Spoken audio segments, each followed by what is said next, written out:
Suburban Cannibal by Joshua D. Taylor. The Suburban Cannibal movement has really taken off. No longer is cannibalism strictly the purview of savage tribes, inbred rednecks, or ultra-wealthy hunting parties. Middle-class suburbanites are forming their own illicit clubs to feast on the talking long pig.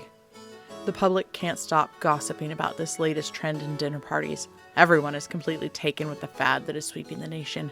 Countless cannibal finder apps designed to help the discerning foodie locate the nearest party are available to the adventurous eater. Most people that use them are never seen again. On the downside, there's a near constant fear of being abducted by friends, family, or even strangers. The evening news regularly reports on the dozens of butchered bodies found each day, dumped in parking lots, abandoned buildings, and little league fields. Some expertly flayed, others are hacked, chopped, and boiled. So you can imagine my delight and surprise when I received an invitation to a cannibal dinner party. It asked if I would care to join some of my fellow humanitarians for a meal I would never forget. It was from my coworker Linda in finances. I wondered if it was a work club. The only other information on the invitation was the date and address. Included was a small card with a picture of a pot pie on it. On the back, it read, "Bring for entry." The invitation was on blue computer paper and had fancy edges, the kinds you make with craft scissors. Someone was definitely feeling crafty. The party was tonight. It was about 30 minutes away in a vaguely middle-class neighborhood, about 10 minutes from a decent mall, which was perfect because then I could stop at the H&M and get a new shirt. I didn't have anything I felt was cannibal casual. After stopping by the mall to pick up a new shirt and an orange Julius, I was on my way. As I drove into the neighborhood, I noticed a new Kuru treatment center. They were popping up all over now that the formerly rare cannibal disease had made a comeback, what with all the brain eating. The trendy and bourgeoisie wore their shakes and trimmers as a badge of honor. There were very few people on the streets tonight. Thursdays had gotten a reputation as dinner night. Looking at the few people that dared to venture out, I wondered where our evening meal would come from. I drove past a weedy playground where someone had hung a homemade "no dumping" sign with a skull and crossed fork and knife. Old police tape flapped against the gate. I turned onto the street and found it lined with cars. This must be the right place. I found a spot behind a dented minivan. A stick figure family smiled at me from the rear window. As I crossed the yard to the front door, the lawnmower tracks gave away that the grass had been freshly cut. Clearly, the hosts wanted to keep up appearances. On the front door hung a sign that read, "Party around back," so I made my way to the side of the house and let myself in through the gate in the high wooden fence. I could hear the voices of people talking and laughing. Once inside, I was greeted by Linda, who made sure that I had my pot pie card and handed me a fork and large knife wrapped in a napkin. She introduced me to her husband, Rick, and told me to make myself comfortable. We'd be finding out about the meal shortly.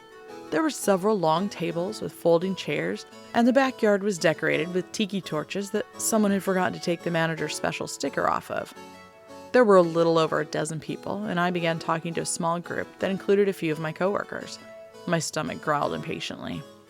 A blonde woman named Susan, whose earrings were made from human teeth, asked me if I had ever been to one of these parties. I told them that this was my first. Everyone became very excited. "We won't ruin the surprise then."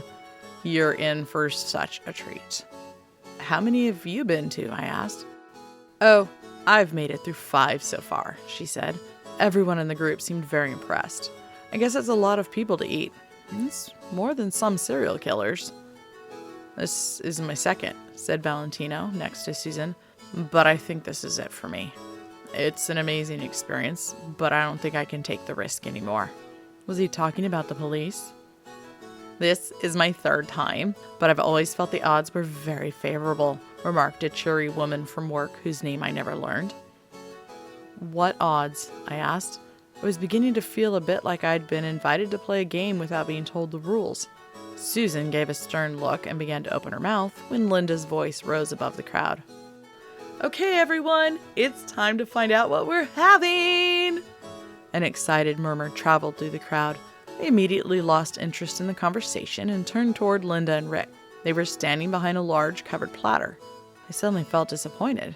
There could barely be more than a head in there. If that was all we were getting to eat, then I was going to have to stop at a drive-thru on the way home for a burger and fries. "Does everyone have their utensils and cards?" she asked, the pitch of her voice increasing with the excitement. The crowd replied with an enthusiastic affirmative. We were practically salivating. All right then. With that, she pulled the cover from the platter. Sitting there was a fresh, steaming pot pie. Okay, folks, hold 'em up, Rick said. Don't be shy. Everyone reached into their pockets and purses and pulled out their different cards and held them high. There were roasts, salads, kebabs, even a Jell-O mold. Everyone was looking around at each other's pictures. Suddenly, the small picture of a pot pie in my hand felt incredibly heavy. Everyone was smiling joyfully, as if an enormous weight had just been lifted from their shoulders.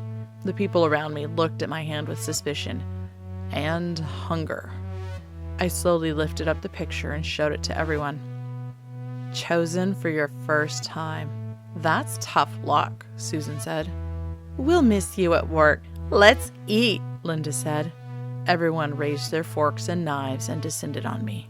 Thanks for watching. If you enjoyed, please hit the like button. Don't forget to subscribe, share with others. Social media links are below in the description. See you next time.